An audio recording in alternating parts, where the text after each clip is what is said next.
LJ Hooker appoint administrators. Let's have a look. Hello everyone, Florian.Heise here, and welcome to another episode of HeiseSays.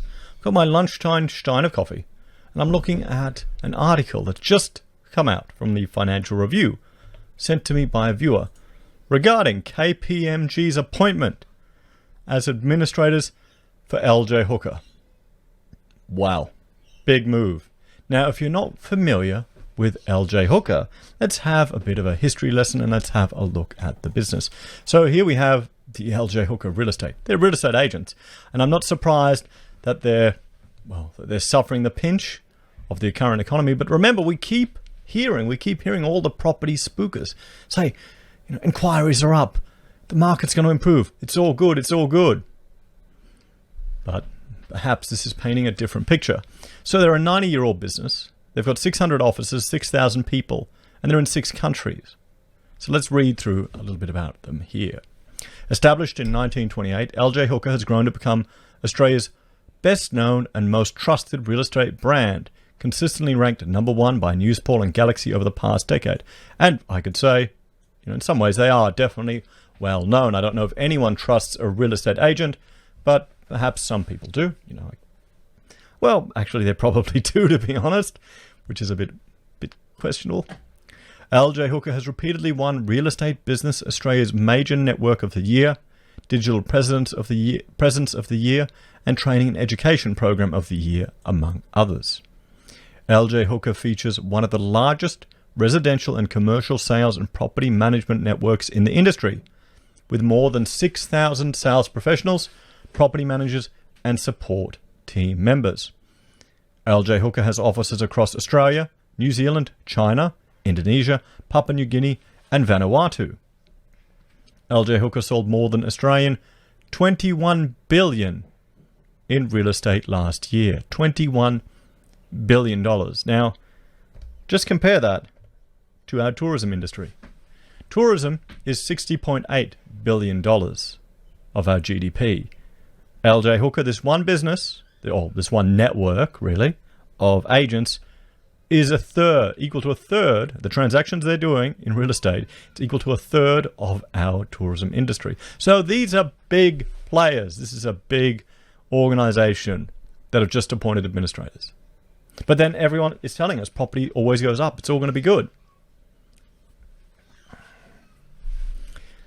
The company manages the largest property portfolio in the region, managing approximately 160,000 properties worth 100 billion Australian for investors. So if we started to see the impacts of the mortgage holidays disappearing, JobKeeper disappearing, JobMaker falling over, and the recession continue, and then property start to take a hit, what's that going to do to their portfolio? What's that going to do to their entire business model? LJ Hooker also provides a full suite of commercial services across Australia and New Zealand, including buying, selling, and leasing real estate for commercial or investment purposes. Under its LJ Hooker commercial brand, LJ Hooker has 29 commercial offices supported by 300 commercial experts across the office, retail, and industrial sectors. So that gives us a bit of a view of the business. So, the Franchise Owners Council, there's franchisee opportunities there. I'll let you go through that at your leisure. But let's jump back to this article from the Financial Review and have a look at what's going on here. So we've got a bit of an understanding just of the scale of their business. Frankly, I'm surprised. They're a lot larger than I thought. I guess I really haven't looked at them very closely. KPMG appointed administrator to LJ Hooker entities. Recapitalization is coming. There's a capital restructure coming at real estate group LJ Hooker. As the pandemic puts the brake on the real estate sector transactions, LJ Hooker has hired KPMG to help restructure the group via an administration process. 3 KPMG operatives were appointed administrator to 5 LJ Hooker entities late last week, as Street Talk revealed on Sunday. Each of the entities was said to be a holding company and not operating companies, and represented 5 of about 40 entities in the wider LJ Hooker Group. It comes as LJ Hooker's group's directors, including chairman and founding family member Leslie Janus Hooker, who bought back into the family business in 2009, and former Freehills and Macquarie dealmaker Brian Weir, seek to recapitalize the wider business with fresh funds, simplify its operation, and carry less debt. Their goal is to emerge from the process with a simpler corporate structure and make the most of the opportunities in the post-pandemic market. Hooker and Weir were also directors of the entities that called in administrator KPMG. Sources close to the group say the administration would not impact the real estate agent's core LJ Hooker franchise business or its employees. Documents filed with ASIC show Ryan Eagle, Philip Quinlan, and Amanda Coinworth were appointed administrators to entities including LJ HRES Limited and LJ HRES Holdings. So there we have it, guys. LJ Hooker is appointing administrators to aspects of its business and aspects of its core holdings. Is it a sign of the difficulties they're facing in the real estate business, or just taking advantage of the current situation to make the most out of it so they can try and get, well, some benefits, some commercial advantages, and reduce the debts and overhead? Let's have a look at LJ Hooker again just to learn a bit more about their business. We'll have a look at their board of directors. So they've got the chairman, Leslie Janus Hooker. So in 2009, Janus Hooker, grandson of founder LJ Hooker, led a consortium of investors who acquired the LJ Hooker company from Suncorp.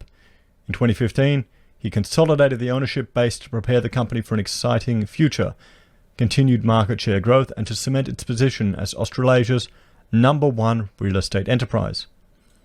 He's been a dynamic career, including being the managing director of Asia for WP Carey & Co., and a New York-based real estate investment firm with a $10 billion US portfolio of 650 commercial properties. Brian Weir is the director. He joined the board of LJ Hooker in May 2014 after 35 years of corporate and business experience. He's from UNSW, degrees in laws and commerce, became a partner of Freehill, Hollingdale and Page, now Herbert Smith Freehill, in 81.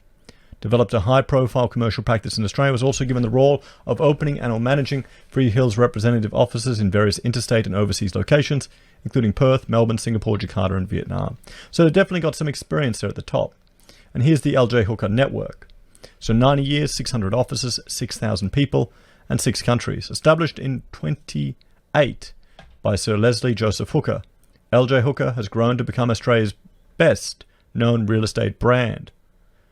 They're one of the largest residential and commercial sales and property management organisations in the industry, with more than 6,000 sales professionals, property managers and support team members. They have offices across Australia, New Zealand, Fiji, Indonesia, Papua New Guinea, Vanuatu and China. In the last 12 months, they closed 41,692 residential property transactions worth a total of $21 billion, making it one of the largest sales organisations in the region. It's also one of the largest property managers, managing 152,000 properties with an asset value totaling $90 billion. So, again, they are big players in this game. And we'll just jump back here. We'll go to what we'll have a look at. Let's look at the Franchisee or Franchise Owners Council, because it's a franchise model. The franchise network is one of the most established and is successful in Australia. Our franchise owners are involved in many elements of the business and are encouraged to send through new ideas and feedback. The Owners Council, an elected committee with members representing their specific geographic regions in Australia and New Zealand, and portfolio interest, is one of the channels available to the network. So, okay, not really much excitement there. But we can really get an understanding of the scale of this business, the impact that they have. The fact that they're appointing administrators, well, we can see maybe it's just restructuring. Or maybe it's a sign that they're not confident of what's happening or need to appoint these people. Is this something you do just flippantly? Definitely not. As always, thank you for watching. Please let me know your thoughts and opinions in the comments below. Please like, share, and subscribe to the channel. If you're a fan and want to support what I'm creating here, you can do that many ways. Simply by liking, commenting, and discussing in the videos. It helps the algorithm, helps spread the content. You can also support us financially by joining on YouTube or Patreon, or supporting the channel using our affiliate links at Amazon or eBay, or Independent Reserve and Kucoin. You can buy our merch from HeiseSays, use Gold Pass from the Perth Mint, or support us via PayPal. Thanks everyone. I will see you in the next video.